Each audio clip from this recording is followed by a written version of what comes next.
90-year-old Connie White says her father, Silas White, always wanted to do something for his black community in Santa Monica, California. Several decades ago, her father opened a laundromat across from Santa Monica College, along with 2 real estate offices and a successful hamburger stand in the area. Still, he wanted to do more, Connie said. He continued to think and think. His mind really ticked like a clock, she told Atlanta Black Star. He started thinking more specifically about a beach club for his people. She recalls being as young as 3 years old going on weekly beach trips with her father, who would only let them stay a short while, because there was no place for them to change clothes other than the restroom or in their car. Silas White's dream of opening the Ebony Beach Club in Santa Monica would have solved that problem, while also offering a space for black artists and musicians to entertain in a location free of racial discrimination. He envisioned the location of his club, which the family said he described as becoming one of the best establishments in America for lodging and comfort of my people, at the former Elks Club building on Ocean Drive in Santa Monica. It had sat vacant for 13 years prior to Silas' acquisition of the property in 1957. According to Where Is My Land, a small team of 6 that works to help hundreds of black families find and reclaim land taken from them dating back to slavery. Connie says her dad went through the proper steps of obtaining permits. All seemed to go well until the city of Santa Monica stepped in, putting an end to Silas' dream before it began. The city used eminent domain to take Silas' property, claiming they needed the land for a city parking lot.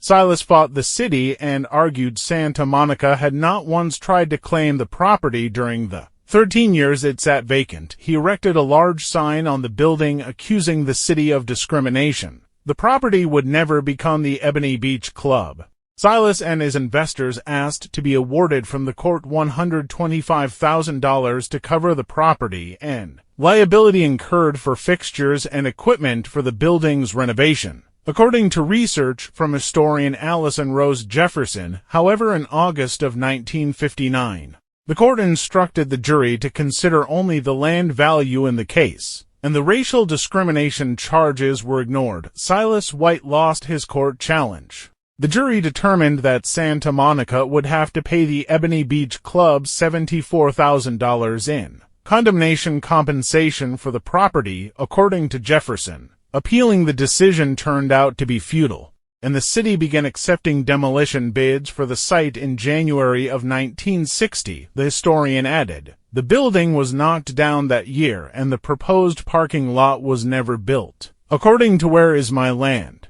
the reason that they took it to begin with was because he was a black man trying to create a space for black people, said Milana Davis, Connie White's cousin. The Viceroy Santa Monica Hotel now sits on the land. Today, Silas White's family is urging Santa Monica to repair the injustice done to Connie's father 6 decades ago. Silas died in 1962 at 57 years old without seeing his dream realized. What the family wants is that land back, and they want to be compensated for almost 60 years of lost wealth and income, said Kevin Ward, CEO and founder of Where Is My Land. That is justice. Bruce's beach success restored families' hope like the White family. Hundreds of black families share similar stories of attempting to reclaim land stolen from them, like the Bruce family who successfully reclaimed land of Bruce's Beach in Manhattan Beach, California, nearly a century after it was seized through eminent domain.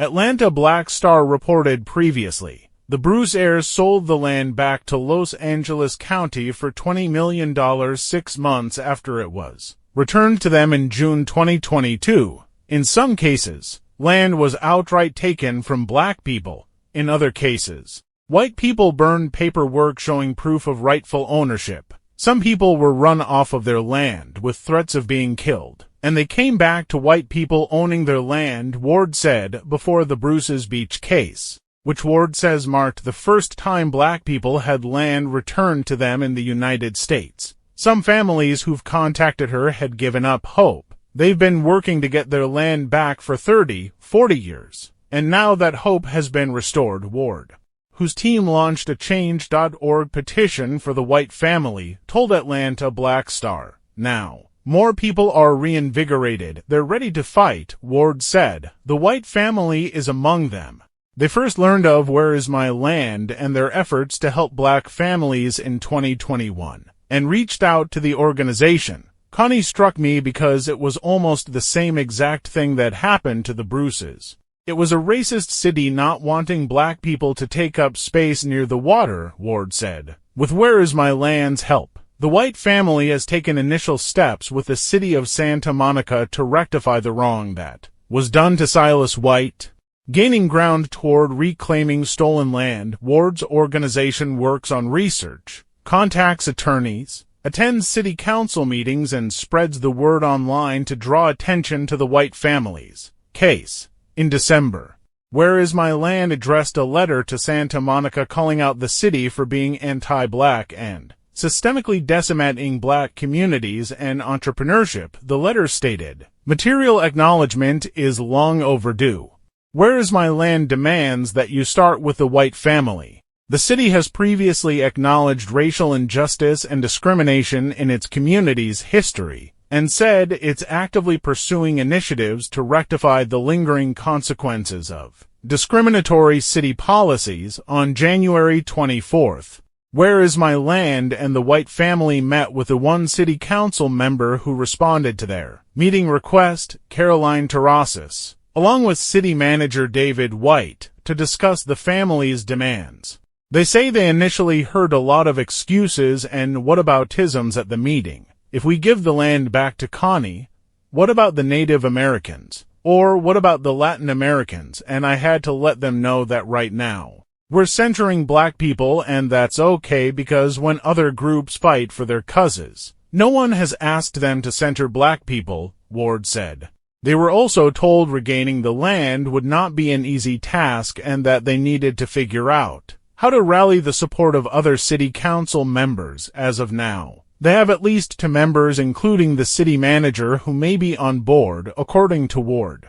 The White family needs 4 of the 7 city council members to vote yes in order for the family to get closer to reclaiming Silas's land. "We're gaining ground," Ward said. Connie said her father would be overjoyed if he could see the progress the family is making in getting his land back. This was his dream, his vision, and to see something good happen. "There's no words to describe all that he would say and feel," Connie said.